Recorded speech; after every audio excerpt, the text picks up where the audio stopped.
السلام علیکم ورحمۃ اللہ وبرکاتہ۔ امید کرتی ہوں آپ سب بخیر و عافیت ہوں گے۔ جیسا کہ آپ سب جانتے ہیں کہ ہم ایک کتاب سیرت النبی صلی اللہ تعالیٰ علیہ وآلہ وسلم قدم بقدم پڑھ رہے ہیں، جسے عبداللہ فارانی صاحب نے نہایت ہی آسان الفاظ میں لکھا ہے۔ آج کے اس لیسن میں ہم chapter number 9 and chapter number 10 پڑھیں گے۔ تو چلیے سب سے پہلے مل کر آپ صلی اللہ تعالیٰ علیہ وآلہ وسلم کی بارگاہ میں درود پاک کا نذرانہ پیش کرتے ہیں، پھر اپنے سبق کا باقاعدہ آغاز کریں گے۔ اعوذ باللہ من الشیطان الرجیم، بسم اللہ الرحمن الرحیم۔ اللہم صلی علی محمد وعلی آل محمد کما صلیت علی ابراہیم وعلی آل ابراہیم انک حمید مجید۔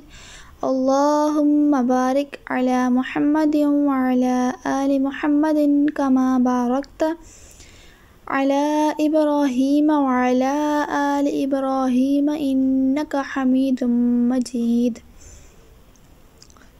چیپٹر نمبر 9، شام کا سفر۔ جو ہی آپ نے پتھر پر پاؤں مارا، اس کے نیچے سے صاف اور عمدہ پانی پھوٹ نکلا۔ انہوں نے ایسا پانی پہلے کبھی نہیں پیا تھا۔ خوب سیر ہو کر پانی پیا۔ پھر انہوں نے پوچھا، بھتیجے کیا آپ سیر ہو چکے ہیں؟ نبی کریم صلی اللہ تعالیٰ علیہ وآلہ وسلم نے فرمایا، جی ہاں۔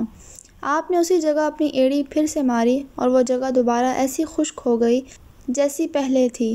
حضور نبی کریم صلی اللہ تعالیٰ علیہ وآلہ وسلم چند سال اپنے دوسرے چچا زبیر بن عبد المطلب کے ساتھ بھی رہے۔ اس زمانے میں ایک مرتبہ حضور نبی کریم صلی اللہ تعالیٰ علیہ وآلہ وسلم اپنے ان چچا کے ساتھ ایک قافلے میں یمن تشریف لے گئے۔ راستے میں ایک وادی سے گزر ہوا۔ اس وادی میں ایک سرکش اونٹ رہتا تھا۔ گزرنے والوں کا راستہ ہمیشہ روک لیا کرتا تھا، مگر جو ہی اس نے نبی کریم صلی اللہ تعالیٰ علیہ وآلہ وسلم کو دیکھا تو فوراً سے بیٹھ گیا اور زمین سے اپنی چھاتی رگڑنے لگا۔ آپ اپنے اونٹ سے اتر کر اس پر سوار ہو گئے۔ اب وہ اونٹ آپ کو لے کر چلا اور وادی کے پار تک لے گیا۔ اس کے بعد آپ نے اس اونٹ کو چھوڑ دیا۔ یہ قافلہ جب سفر سے واپس لوٹا تو ایک ایسی وادی سے اس کا گزر ہوا جو طوفانی پانی سے بھری ہوئی تھی۔ پانی موجیں مار رہا تھا۔ یہ دیکھ کر آپ نے قافلے والوں سے فرمایا، میرے پیچھے پیچھے آؤ۔ پھر آپ اطمینان سے وادی میں داخل ہو گئے۔ باقی لوگ بھی آپ کے پیچھے تھے۔ اللہ تعالیٰ نے اپنی قدرت سے پانی خشک کر دیا اور آپ پورے قافلے کو لیے پار ہو گئے۔ قافلہ مکہ پہنچا تو انہوں نے یہ حیرت ناک واقعات بیان کیے تو لوگ سن کر بول اٹھے، اس لڑکے کی واقعی کچھ تو شان نرالی ہے۔ ابن ہشام لکھتے ہیں، بنو لہب کا ایک شخص بہت بڑا قیافہ شناس تھا، یعنی لوگوں کی شکل و صورت دیکھ کر ان کے حالات اور مستقبل کے بارے میں اندازے لگا لیا کرتا تھا۔ مکہ آتا تو لوگ اپنے بچوں کو اس کے پاس لے کر جاتے اور وہ انہیں دیکھ دیکھ کر ان کے بارے میں کچھ نہ کچھ بتاتا۔ ایک بار یہ آیا تو ابو طالب آپ کو بھی اس کے پاس لے کر گئے، اور اس وقت آپ ابھی 9 عمر کے لڑکے ہی تھے۔ قیافہ شناس نے آپ کو ایک نظر دیکھا، پھر دوسرے بچوں کو دیکھنے لگا۔ فارغ ہونے کے بعد اس نے کہا، اس لڑکے کو میرے پاس لاؤ۔ ابو طالب نے یہ بات محسوس کر لی تھی کہ قیافہ شناس نے ان کے بھتیجے کو عجیب نظروں سے دیکھا ہے، لہٰذا وہ آپ کو لے کر وہاں سے نکل آئے تھے۔ جب قیافہ شناس کو معلوم ہوا کہ آپ وہاں موجود نہیں تو وہ چیخنے لگا، تمہارا برا ہو، اس لڑکے کو میرے پاس لاؤ جسے میں نے ابھی دیکھا ہے، اللہ کی قسم وہ بڑی شان والا ہے۔ ابو طالب نے نکلتے ہوئے اس کے یہ الفاظ سن لیے تھے۔ ابو طالب نے تجارت کی غرض سے شام جانے کا ارادہ کیا۔ نبی کریم صلی اللہ تعالیٰ علیہ وآلہ وسلم نے بھی ساتھ جانے کا شوق ظاہر فرمایا۔ بعض روایات میں ہے کہ آپ نے جانے کے لیے خاص طور پر فرمائش کی۔ ابو طالب نے آپ کا شوق دیکھ کر کہا، اللہ کی قسم میں اسے ساتھ ضرور لے کر جاؤں گا، نہ یہ کبھی مجھ سے جدا ہو سکتا ہے نہ میں اسے کبھی خود سے جدا کر سکتا ہوں۔ ایک روایت میں یوں آیا ہے کہ آپ نے ابو طالب کی اونٹنی کی لگام پکڑ لی اور فرمایا، چچا جان آپ مجھے کس کے پاس چھوڑے جا رہے ہیں؟ میری تو نہ ماں ہے اور نہ ہی باپ۔ اس وقت آپ کی عمر مبارک 9 سال تھی۔ آخر ابو طالب آپ کو ساتھ لے کر روانہ ہوئے، آپ کو اپنی اونٹنی پر بٹھایا، راستے میں عیسائیوں کی ایک عبادت گاہ کے پاس ٹھہرے۔ خانقاہ کے راہب نے نبی کریم صلی اللہ تعالیٰ علیہ وآلہ وسلم کو دیکھا تو چونک اٹھا۔ اس نے ابو طالب سے پوچھا، یہ لڑکا کون ہے؟ انہوں نے جواب دیا، یہ میرا بیٹا ہے۔ یہ سن کر راہب نے کہا، یہ تمہارا بیٹا نہیں ہو سکتا۔ یہ سن کر ابو طالب بہت حیران ہوئے اور بولے، کیا مطلب؟ یہ میرا بیٹا کیوں نہیں ہو سکتا؟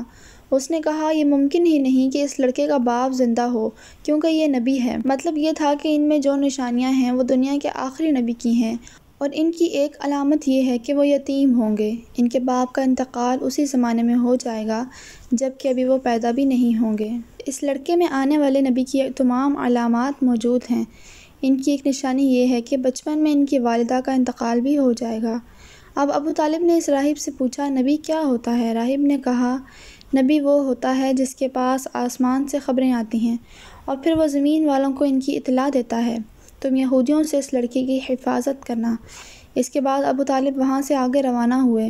راستے میں ایک اور راہب کے پاس ٹھہرے۔ یہ بھی ایک خانقاہ کا عابد تھا۔ اس کی نظر بھی نبی کریم صلی اللہ تعالیٰ علیہ وآلہ وسلم پر پڑی تو یہی پوچھا، یہ لڑکا تمہارا کیا لگتا ہے؟ ابو طالب نے اس سے بھی یہی کہا، یہ میرا بیٹا ہے۔ راہب یہ سن کر بولا، یہ تمہارا بیٹا نہیں ہو سکتا، اس کا باپ زندہ ہو ہی نہیں سکتا۔ ابو طالب نے پوچھا، وہ کیوں؟ راہب نے جواب میں کہا، اس لیے کہ اس نبی کا چہرہ نبی کا چہرہ ہے، اس کی آنکھیں ایک نبی کی آنکھیں ہیں، یعنی اس نبی جیسی جو آخری امت کے لیے بھیجے جانے والے ہیں۔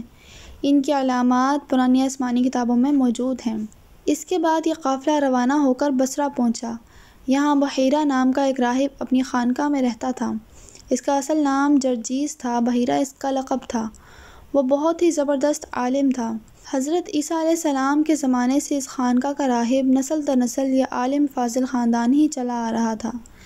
اس طرح اس زمانے میں ان کا سب سے بڑا عالم بحیرہ ہی تھا۔ قریش کے لوگ اکثر بحیرہ کے پاس سے گزرا کرتے تھے، مگر اس نے کبھی ان سے کوئی بات نہیں کی تھی۔ مگر اس بار اس نے قافلے میں آپ کو دیکھ لیا تو پورے قافلے کے لیے کھانا تیار کروایا۔ بحیرہ نے یہ منظر بھی دیکھا کہ نبی کریم صلی اللہ تعالیٰ علیہ وآلہ وسلم پر ایک بدلی سایہ کیے ہوئے تھی۔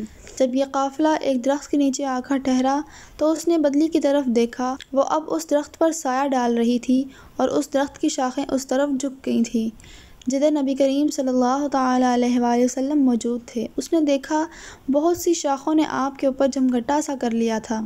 اصل میں ہوا یہ تھا کہ نبی کریم صلی اللہ تعالیٰ علیہ وآلہ وسلم اس درخت کے پاس پہنچے تو قافلے کے لوگ پہلے ہی سایہ دار جگہ پر قبضہ کر چکے تھے۔ اب آپ کے لیے کوئی سایہ دار جگہ نہیں بچی تھی۔ چنانچہ جب آپ دھوپ میں بیٹھے تو شاخوں نے اپنا رخ ہی تبدیل کر لیا اور آپ کے اوپر آ کر جمع ہو گئیں۔ اس طرح آپ مکمل طور پر سائے میں ہو گئے۔ بحیرہ نے یہ منظر صاف دیکھا تھا۔ آپ کی یہ نشانی دیکھ کر اس نے قافلے والوں کو پیغام بھجوایا، اے قریشیو، میں نے آپ لوگوں کے لیے کھانا تیار کروایا ہے۔ میری خواہش ہے کہ آپ تمام لوگ کھانا کھانے آئیں، یعنی بچے، بوڑھے اور غلام سب آئیں۔ بحیرہ کا یہ پیغام سن کر قافلے میں سے ایک نے کہا، اے بحیرہ، آج تو آپ نیا کام کر رہے ہیں۔ ہم تو اکثر اس راستے سے گزرتے ہیں، آپ نے کبھی ہماری دعوت کا انتظام تو نہیں کیا، پھر آج ایسی کیا بات ہے؟ بحیرہ نے صرف اتنا ہی جواب دیا، تم نے ٹھیک کہا، لیکن بس آپ لوگ مہمان ہیں اور مہمان کا اکرام کرنا بہت اچھی بات ہے۔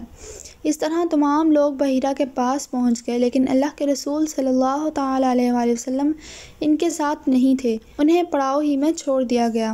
آپ کو قافلے کے ساتھ اس لیے نہیں لے جایا گیا کہ آپ کی عمر بہت کم تھی، آپ وہیں درخت کے نیچے بیٹھ گئے۔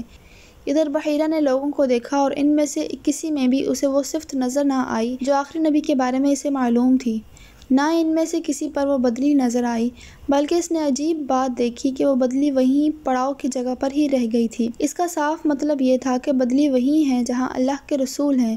تب اس نے کہا، اے قریش کے لوگو، میری دعوت سے آپ میں سے کوئی بھی پیچھے نہیں رہنا چاہیے۔ اس پر قریش نے کہا، اے بحیرہ، جن لوگوں کو آپ کی اس دعوت میں لانا ضروری تھا ان میں سے تو کوئی بھی نہیں رہا، ہاں ایک لڑکا رہ گیا ہے جو سب سے کم عمر ہے۔ بحیرہ بولا، تب پھر مہربانی فرما کر اسے بھی بلا لیں۔ یہ کس قدر بری بات ہے کہ آپ سب آئیں اور آپ میں سے ایک رہ جائے، اور میں نے اسے آپ لوگوں کے ساتھ دیکھا تھا۔ تب ایک شخص گیا اور آپ کو ساتھ لے کر بحیرہ کی طرف روانہ ہوا۔ اس وقت وہ بدلی آپ کے ساتھ ساتھ چلی اور تمام راستے اس نے آپ پر سایہ کیے رکھا۔ بحیرہ نے یہ منظر صاف دیکھا۔ وہ اب آپ کو اور زیادہ غور سے دیکھ رہا تھا اور آپ کے جسم مبارک میں وہ علامات تلاش کر رہا تھا جو ان کی کتب میں درج تھیں۔ جب لوگ کھانا کھا چکے اور ادھر ادھر ہو گئے تب بحیرہ آپ کے پاس آیا اور بولا، میں لات اور عزا کے نام پر آپ سے کچھ باتیں پوچھنا چاہتا ہوں، جو میں پوچھوں آپ مجھے بتائیں۔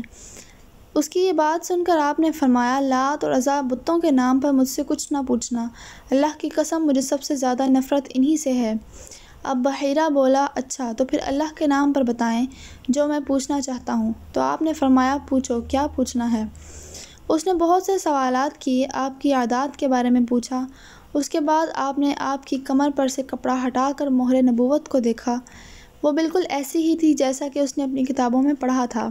اس نے فوراً مہر نبوت کی جگہ بوسہ دیا۔ قریش کے لوگ یہ سب دیکھ رہے تھے اور حیران ہو رہے تھے، آخر لوگ کہے بغیر نہ رہ سکے، یہ راہب محمد صلی اللہ تعالیٰ علیہ وآلہ وسلم میں بہت زیادہ دلچسپی لے رہا ہے، شاید اس کے نزدیک ان کا مرتبہ بہت بلند ہے۔ ادھر نبی کریم صلی اللہ تعالیٰ علیہ وآلہ وسلم سے بات چیت کرنے کے بعد بحیرہ ابو طالب کی طرف آیا اور بولا، یہ لڑکا تمہارا کیا لگتا ہے؟ ابو طالب نے کہا، یہ میرا بیٹا ہے۔ اس پر بحیرہ نے کہا، نہیں، یہ تمہارا بیٹا نہیں ہو سکتا، یہ نہیں ہو سکتا کہ اس کا باپ زندہ ہو۔ ابو طالب کو یہ سن کر حیرت ہوئی، پھر انہوں نے کہا، دراصل یہ میرے بھائی کا بیٹا ہے، ان کا باپ کہاں ہے؟ وہ فوت ہو چکے ہیں، ان کا انتقال اس وقت ہو گیا تھا جب یہ ابھی پیدا بھی نہیں ہوئے تھے۔ یہ سن کر بحیرہ بولا، ہاں یہ ہے صحیح بات، اور ان کی والدہ کا کیا ہوا؟ ابو طالب نے بتایا کہ ان کا بھی ابھی تھوڑے عرصہ پہلے ہی انتقال ہو گیا ہے۔ یہ سنتے ہی بحیرہ نے کہا، بالکل ٹھیک کہا، اب تم یوں کرو کہ اپنے بھتیجے کو واپس وطن لے جاؤ، یہودیوں سے ان کی پوری حفاظت کرو، اگر انہوں نے انہیں دیکھ لیا اور ان میں وہ نشانیاں دیکھ لیں جو میں نے دیکھی ہیں تو وہ انہیں قتل کرنے کی کوشش کریں گے۔ تمہارا یہ بھتیجا نبی ہے، اس کی بہت شان ہے، ان کی شان کے بارے میں ہم نے اپنی کتابوں میں پڑھا ہوا ہے اور ہم نے اپنے باپ داداؤں سے بھی بہت کچھ سن رکھا ہے۔ میں نے یہ نصیحت کر کے اپنا فرض پورا کر دیا ہے اور انہیں واپس لے جانا اب تمہاری ذمہ داری ہے۔ ابو طالب بحیرہ کی باتیں سن کر خوف زدہ ہو گئے، آپ کو لے کر مکہ واپس آ گئے۔ اس واقعے کے وقت آپ کی عمر 9 سال تھی۔ اس عمر کے لڑکے عام طور پر کھیل کود میں ضرور حصہ لیتے ہیں، لیکن اللہ تعالیٰ نے آپ کو اس سلسلے میں بھی بالکل محفوظ رکھا۔ جاہلیت کے زمانے میں عرب جن برائیوں میں جکڑے ہوئے تھے، ان برائیوں سے بھی اللہ تعالیٰ نے آپ کی حفاظت فرمائی۔ ایک واقعہ آپ نے خود بیان فرمایا، ایک قریشی لڑکا مکہ کے بالائی حصے میں اپنی بکریاں لیے میرے ساتھ تھا۔ میں نے اس سے کہا، تم ذرا میری بکریوں کا دھیان رکھو تاکہ میں قصہ گوئی کی مجلس میں شریک ہو سکوں۔ وہاں سب لڑکے جاتے تھے۔ اس لڑکے نے کہا، اچھا۔ اس کے بعد میں روانہ ہوا۔ میں مکہ کے ایک مکان میں داخل ہوا تو مجھے گانے اور باجے کی آواز سنائی دی۔ میں نے لوگوں سے پوچھا، یہ کیا ہو رہا ہے؟ مجھے بتایا گیا، ایک قریشی کی فلاں شخص کی بیٹی سے شادی ہو رہی ہے۔ میں نے اس طرف توجہ دی ہی تھی کہ میری آنکھیں نیند سے جھکنے لگیں، یہاں تک کہ میں سو گیا۔ پھر میری آنکھ اس وقت کھلی جب دھوپ مجھ پر پڑی۔ آپ واپس اس لڑکے کے پاس پہنچے تو اس نے پوچھا، تم نے وہاں جا کر کیا کیا؟ میں نے اسے واقعہ سنایا۔ دوسری رات پھر ایسا ہی ہوا۔ مطلب یہ کہ قریش کی مجلسوں سے اللہ تعالیٰ نے آپ کو محفوظ رکھا۔ قریش کے ایک بت کا نام بوانا تھا۔ قریش ہر سال اس کے پاس حاضری دیا کرتے تھے، اس کی بے حد عزت کیا کرتے تھے، اس کے پاس قربانی کی جانور ذبح کرتے، سر منڈواتے، سارا دن اس کے پاس اعتکاف کرتے۔ ابو طالب بھی اپنی قوم کے ساتھ اس بت کے پاس حاضری دیتے۔ اس موقع کو قریش عید کی طرح مناتے تھے۔ ابو طالب نے نبی کریم صلی اللہ تعالیٰ علیہ وآلہ وسلم سے کہا، بھتیجے آپ بھی ہمارے ساتھ عید میں شریک ہوں۔ آپ نے انکار فرما دیا۔ ابو طالب ہر سال آپ کو شریک ہونے کے لیے کہتے رہے، لیکن آپ ہر بار انکار ہی کرتے رہے۔ آخر ایک بار ابو طالب کو غصہ آ گیا۔ آپ کی پھوپھیوں کو بھی آپ پر بے تحاشا غصہ آیا۔ وہ آپ سے بولی، تم ہمارے معبودوں سے اس طرح بچتے ہو اور پرہیز کرتے ہو، ہمیں ڈر ہے کہ تمہیں کوئی نقصان نہ پہنچے۔ انہوں نے یہ بھی کہا، محمد آخر تم عید میں شریک کیوں نہیں ہوتے؟ ان کی باتوں سے تنگ آ کر آپ ان کے پاس سے اٹھ کر کہیں دور چلے گئے۔ اس بارے میں آپ فرماتے ہیں، میں جب بھی بوانا یا کسی اور بت کے نزدیک ہوا، میرے سامنے ایک سفید رنگ کا بہت قد آور آدمی ظاہر ہوا۔ اس نے ہر بار مجھے یہی کہا، محمد پیچھے ہٹو، اس کو چھونا نہیں۔